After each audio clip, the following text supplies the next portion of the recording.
Buenas noches, bienvenidos a Cápsula de Esperanza. Agradezco la oportunidad que se me ha dado de poder compartir esta noche la palabra y agradezco también a cada uno de ustedes el tiempo que han separado para reunirnos. Espero que haya bendición en lo que aquí se comparta y que sea edificación para cada uno de nosotros. El tema lleva como título El valor de tu palabra y tiene el objetivo que a la luz de las Sagradas Escrituras podamos reflexionar sobre la necesidad de cumplir con la palabra dada, un aspecto de la conducta humana que debe estar presente en todo ser humano y muy especialmente en el creyente. Las Sagradas Escrituras están llenas de recomendaciones que nos ayudan a transformar, mejor dicho, nuestro carácter natural y así con la ayuda del Espíritu Santo en transformarlo parecido al carácter de Cristo, con el objetivo de que nuestros actos puedan honrar y agradar a Dios. Oro para que todo lo que aquí se diga provenga del Señor y que continúe la obra que inició en cada uno de nosotros para su gloria y para su honra. Pero empecemos. Hace 5 años, en el 2016, el presidente democráticamente electo, Donald Trump, una figura muy controversial, asiste a su ceremonia de juramentación y pide que le traigan 2 Biblias para su juramentación. Una era la Biblia que perteneció al expresidente George Washington, Biblia que forma parte del patrimonio histórico del país y que es conservada como un tesoro, y la otra era la Biblia que normalmente él utilizaba para leer antes de dormir y que estaba en la mesita de noche de su habitación. Es tradición que en el acto de juramentación los presidentes electos deban prometer solemnemente que desempeñarán fielmente el cargo para lo cual fue elegido y que hasta el límite de sus posibilidades guardará, protegerá y defenderá la Constitución de los Estados Unidos de América.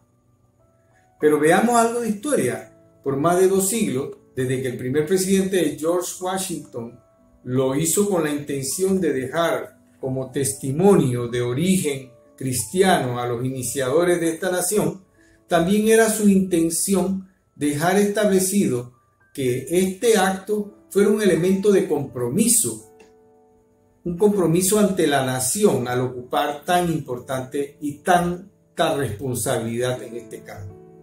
Así, muchos expresidentes utilizaron cada vez que eran elegidos como una forma de seguir la tradición presidencial, pero con algunas variaciones personales que estaban sujetas al propio protocolo personal. Por ejemplo, podemos mencionar que Barack Obama no usó su Biblia, pero sí juramentó sobre la Biblia del expresidente Abraham Lincoln y la del líder negro Martin Luther King. Está muy claro para mí entender que su propósito era tener como testigo al inicio de su mandato el libro que probablemente inspiró y motivó a ambos personajes históricos que lucharon por la igualdad de derechos de la población afroamericana y que a través de los tiempos hicieron posible que él mismo, Barack Obama, en ese momento estuviera asumiendo tan importante cargo. Él era el resultado de esa lucha histórica de estos 2 personajes a quienes les costó la vida. Otro ejemplo curioso fue el del expresidente Bill Clinton, quien escogió la Biblia de su abuelita para juramentar. No conozco la biografía de Clinton ni tampoco la de su abuela, pero es reconocido que los abuelos somos personajes de influencia en nuestros nietos, ¿no lo sabía? Así que es muy probable que la abuela de Clinton motivó e influyó mucho a que él llegara al sitio y al trabajo que iba a empezar a realizar en la nación norteamericana. los abuelos somos de influencia. Yo trato de hacerlo con mis nietos. Y nuestro pastor Hermes también es testigo ante sus nietos, ¿verdad?, de la bendición que es tenerlo al lado. Volviendo al tema, jurar sobre una Biblia cristiana, dicen los autores, no es obligatorio constitucionalmente en los Estados Unidos, pues la Constitución dice que hay libertad de culto, como lo dice la primera enmienda, pero todos, casi todos los expresidentes lo han hecho de esta manera, con excepción de Theodore Roosevelt, que no usó ningún libro al juramentar al inicio del siglo pasado. Me pregunto yo, ¿por qué un mandatario se somete a jurar públicamente y sobre una Biblia, sabiendo que lo que viene en sus años de mandato van a ser decisiones y situaciones difíciles donde él pudiese equivocarse o pudiese no hacer lo que la mayoría recomendado por asesores militares o políticos, no hacer lo que públicamente es más aceptable? En un intento de analizar la conducta humana, traté de darle respuesta a esta pregunta y encontré dos posibilidades básicas. Una es que se podría usar la Biblia como un discurso político con la intención de dar mayor poder de convicción a ese discurso ante una población mayoritariamente cristiana. O la otra posibilidad es que pudiera ser un acto personal y honesto, íntegro, al prometer ante Dios públicamente que hará todo lo posible y dará su mejor esfuerzo por cumplir sus obligaciones. La primera sería una estrategia política, la otra podría ser auténtica, pero estoy casi seguro que en el camino podría desvirtuarse. La política en la actualidad no tiene buena fama, como para pensar que hay honestidad en estos juramentos o el que los tiene en el camino no se va a desviar. El sistema que impera generalmente los absorbe y los desvía de las buenas intenciones. Estos mismos expresidentes que han jurado sobre las Sagradas Escrituras, honrando así la toma de posesión, al tiempo no demoran mucho en tomar decisiones que van en contra de lo que la misma Biblia enseña. No cumplen con sus promesas. De hecho, en un país que hasta su moneda dice que en Dios confían, prohíben toda enseñanza religiosa en las escuelas. Estos mismos expresidentes que habían jurado sobre las Sagradas Escrituras, honrando así la toma de posesión, al poco tiempo de su mandato comienzan a tomar decisiones, muchas en contra de lo que la palabra de Dios dice.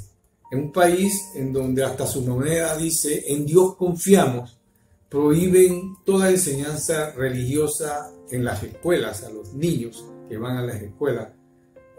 Entonces mandan un mensaje contrario a aquel libro que utilizaron para juramentar ante Dios que ellos iban a cumplir con su palabra.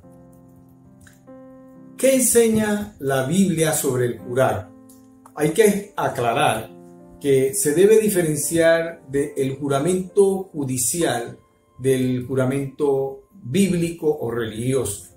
Ambos están sobre una base moral de decir la verdad, con la diferencia que uno es ante un juez de la ley del hombre, un jurado humano, y el bíblico ante Dios y ante los hombres. Ambos tienen repercusiones si uno no cumple. El uno ante la justicia del hombre, el otro ante la justicia de Dios. En el Antiguo Testamento, el juramento bíblico era una apelación solemne a Dios con la finalidad de que fuera testigo de un pacto o simplemente confirmara la verdad de una declaración.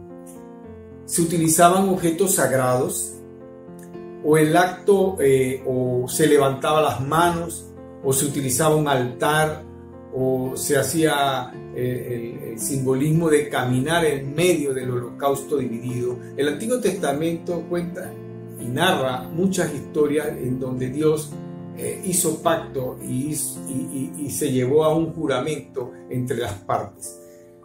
Pareciera de esta manera que el Antiguo Testamento autoriza el juramento como lícito. Sin embargo, la sociedad religiosa de la época, basándose en lo que la ley decía en el libro de Levíticos, no era permitido jurar en el nombre de Dios en vano. Por lo que el juramento bíblico o religioso, si no se cumplía ante Dios, era punible, era castigado, no era perdonado, no era aceptable jurar en el nombre de Dios, por lo que la ley farisea de la época castigaba a aquel que era acusado de hacerlo. Pero la población que siempre trata de librarse de la ley tenía una estrategia. En la época de Jesús, aquellos que querían convencer a sus víctimas de que iban a hacer algo y no tenían la intención de hacerlo, no juraban por Dios, pero juraban por algo que tuviera tanta importancia para los demás o para él como Dios, como su madre, sus posesiones, sus hijos, su salud. Hasta el sol de hoy la gente jura por su salud, por la salud de su mamá, por la salud de sus hijos, tratando de esa manera darle más peso a su palabra. Vemos cómo desde ese tiempo ya había esta práctica de jurar por cosas que probablemente usted no está seguro de poder cumplir, pero que utiliza personas o cosas de valor para tratar de convencer a la persona a quien usted le está jurando. ¿Cómo interpreta Jesús el acto de jurar? Jesús nos da su opinión en el libro de Mateo. Era el método de Jesús de salir a espacios abiertos a enseñar a sus discípulos y todo aquel que quisiera en el momento aprender algo y seguirlo. En esta ocasión, Jesús se va caminando con sus discípulos a un monte y mucha gente le sigue. Acababa de pasar la experiencia del desierto y enfrentarse a Satanás, donde fue tentado, y posteriormente el bautismo de Juan en el río Jordán, donde la Trinidad, el Padre, el Hijo y el Espíritu Santo tienen un encuentro. Muchas de sus sesiones se hacían en lugares como este, al aire libre, donde el viento llevaba sus palabras a todo aquel que le escuchaba con atención. Y en el sermón en este monte, que se le llama el sermón de las bienaventuranzas, el Señor aprovecha para darle un curso de maestría a sus discípulos y a todo aquel que le escuchaba. Habló de los dones y de las bienaventuranzas de quienes seguían a Dios. También les dio una enseñanza práctica sobre la identidad del cristiano. Les dijo: ustedes son la sal y la luz, que vuestra luz alumbre a todos y vean nuestras buenas obras para así traer gloria a nuestro Dios. Pero también incluyó su opinión sobre el acto de jurar. Abramos nuestra Biblia en el libro de Mateo capítulo 5, versículos del 33 al 37. Y dice así en la versión Reina Valera de 1960. Además, habéis oído que fue dicho a los antiguos: no perjurarás, sino cumplirás al Señor tus juramentos. Pero yo os digo, no juréis en ninguna manera, ni por el cielo, porque es el trono de Dios, ni por la tierra, porque es el estrado de sus pies, ni por Jerusalén, porque es la ciudad del gran rey. Ni por tu cabeza jurarás, porque no puedes hacer blanco o negro un solo cabello. Pero sea vuestro hablar sí, sí, no, no, porque lo que es más de esto, del mal procede. Miren que Jesús inicia con la frase: oístes que fue dicho a los antiguos, no perjurarás, sino que cumplirás al Señor tus juramentos. Es la intención de Jesús en ese momento de actualizar el concepto bajo su propia interpretación de la ley y no de lo que los antiguos decían. El fundamento legal del judaísmo está en el libro de Levítico y dice que no debemos jurar falsamente por su nombre en vano, porque así profanamos el nombre de Jehová. Y los religiosos de la época practicaban el juramento cuando iban a dar una promesa o cuando iban a alguna actividad de juzgamiento religioso ante la población. Así también lo hacía la justicia romana ante sus múltiples dioses. Sin embargo, la población usaba la estrategia de jurar por otras cosas, por otras personas, como el cielo, su casa, su salud, su hijo, su madre, como ocurre todavía en la actualidad. Sustituir a Dios por algo o alguien importante en la juramentación para así convencer a su víctima de que va a cumplir y de que de esta forma no va a ser condenado por la ley farisea si no lo cumple. Pero la opinión de Jesús era de que no debemos jurar de ninguna manera. Vemos claramente la intención que Jesús hacía, la diferencia que hacía de opinión con los conceptos religiosos de los fariseos, porque siempre trataba de profundizar y ir más allá de lo que la ley decía, ya sea por aplicar misericordia al juicio o practicar severidad a su interpretación. Esto lo hacía un mensaje diferente al resto de los religiosos de la época. No juréis de ninguna manera, ni por el cielo, porque es el trono de Dios, ni por la tierra, que es el estrado de sus pies, ni por Jerusalén, porque esta es la ciudad del gran rey, ni por nada de este mundo, ni por tu cabeza jurarás, porque no puedes hacer blanco o negro un solo cabello. ¿Qué está dejando claro el Señor? Cuando juramos por alguien o algo, representa esto algo que nos pertenece y que estamos dispuestos a darlo, a entregarlo o a perderlo si no cumplimos. Pero resulta que ni somos dueños del cielo, ni somos dueños de esta tierra, ni somos dueños ni siquiera de nuestros hijos. Nuestros hijos son de Dios. ¿Cómo podemos jurar por cosas o por personas que inclusive son de nuestra propia familia? ¿Acaso somos nosotros los que estamos sentados en el trono de Dios? No podemos jurar por algo que no es nuestro, por algo que nosotros no tenemos potestad alguna para poder jurar por eso. En nuestra condición no podemos hacer, como dice la palabra, blanco o negro un solo de nuestros cabellos.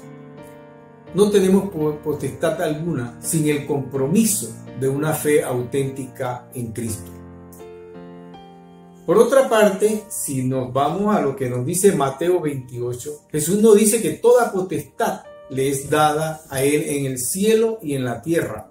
Por tanto, tenemos que ir a ser discípulos en todas las naciones, bautizándolos en el nombre del Padre, del Hijo y del Espíritu Santo. Usted podrá decirme, sí, pero esa potestad el Señor nos la transmite a través de su Espíritu Santo. Es cierto, pero esta autoridad que recibimos de Dios a través de su Espíritu Santo no es para nuestras propias conveniencias ni para nuestro propio beneficio. Es para hacer la obra del Señor. Es para ir a ser discípulos en el nombre del Padre, del Hijo y del Espíritu Santo. ¿Ves? Interpretamos mal la palabra y pensamos que toda autoridad que es transmitida por Dios, aquel que es hijo de Dios, es para nuestro beneficio y no lo es. Es para hacer la obra para la cual hemos sido llamados. Finalmente, en el último versículo, Jesús concluye, que es lo medular de todo el mensaje. Que sea nuestro hablar sí, sí, no, no. Porque si hacemos algo más allá de esto, de decir que sí o decir que no, del mal procede. O sea, no viene de Dios, viene del enemigo. ¿Qué nos está diciendo el Señor con esto? Los fariseos inventaron o elaboraron complicadas reglas sobre el jurar, y la población forma de no cumplir con estos juramentos. Igual que nuestra asamblea famosa, que hace leyes para ellos blindarse contra la ley, ¿no? Hacen leyes a su medida para protegerse si no la cumplen. Pues a Jesús no parece gustarle mucho la idea de que uno deba andar jurando, porque jurar es una acción comprometedora que podría afectar nuestro testimonio como creyentes si no cumplimos.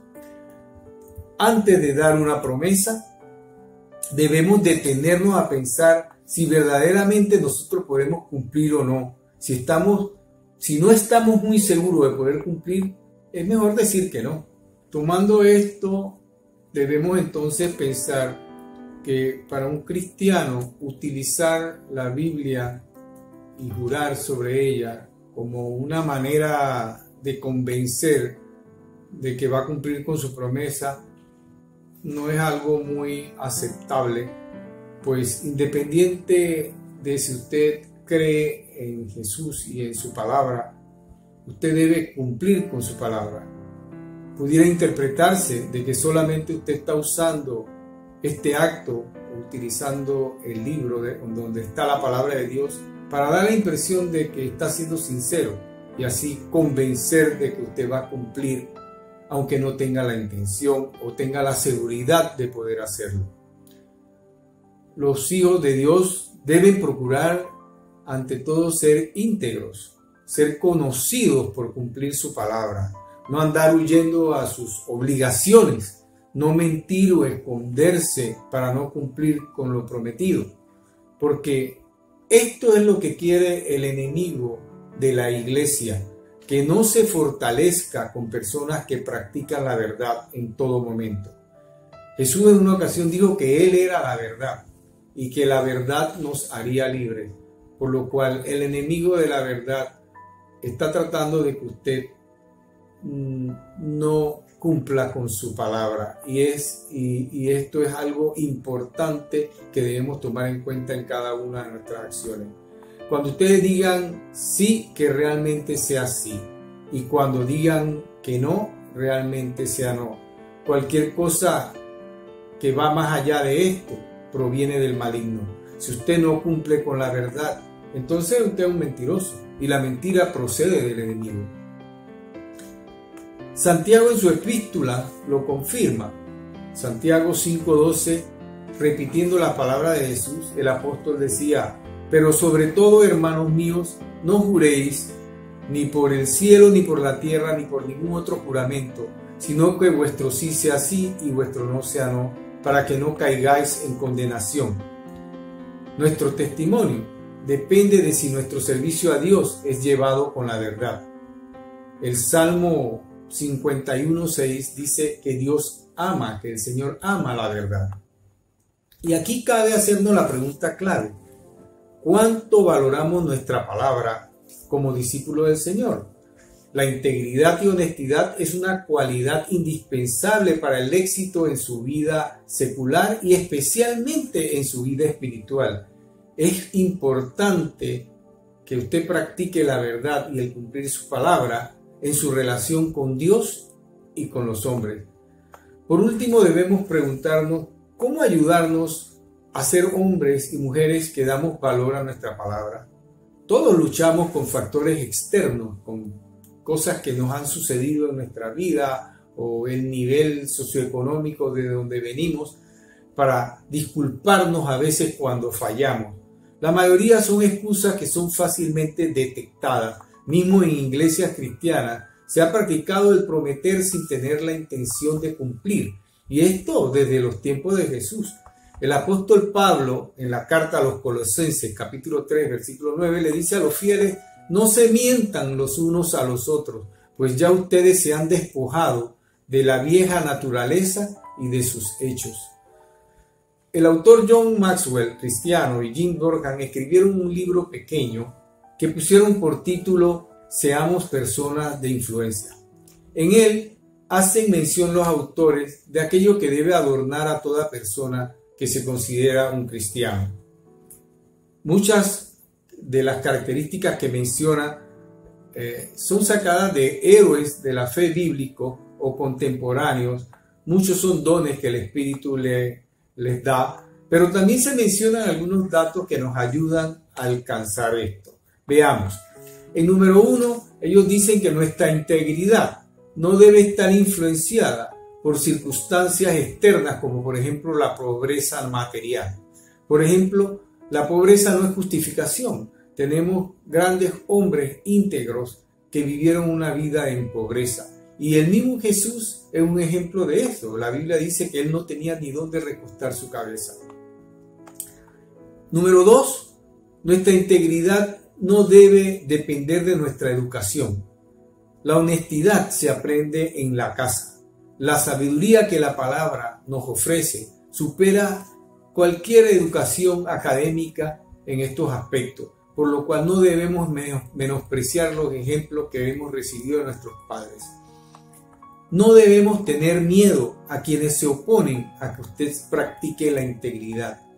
Manténgase firme y no se deje llevar por la corriente del mundo. Usted va a recibir beneficios al final de esto. Cuarto, dele valor a su palabra y a su integridad. Ella no tiene precio. Si usted no ha valorado su palabra, no conseguirá que los demás valoren su persona.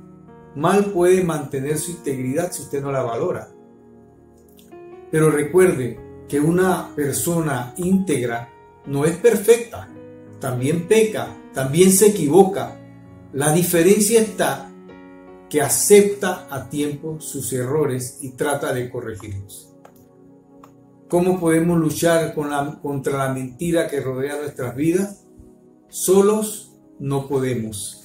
Mientras estemos en este planeta, seremos tentados, seremos víctimas de nuestra propia concupiscencia. El Señor dice que alejados de mí, nada podéis hacer. Solo hay una forma de vencer esto, y es no alejándonos, acercándonos a Él, leyendo su palabra, orando sin cesar, congregarse y practicar el bien. Es el Espíritu de Dios que nos da la fortaleza para hacer de la verdad una forma de vida, porque el Espíritu está dispuesto, pero la carne es débil. Con esto terminamos. Buenas noches, hermanos.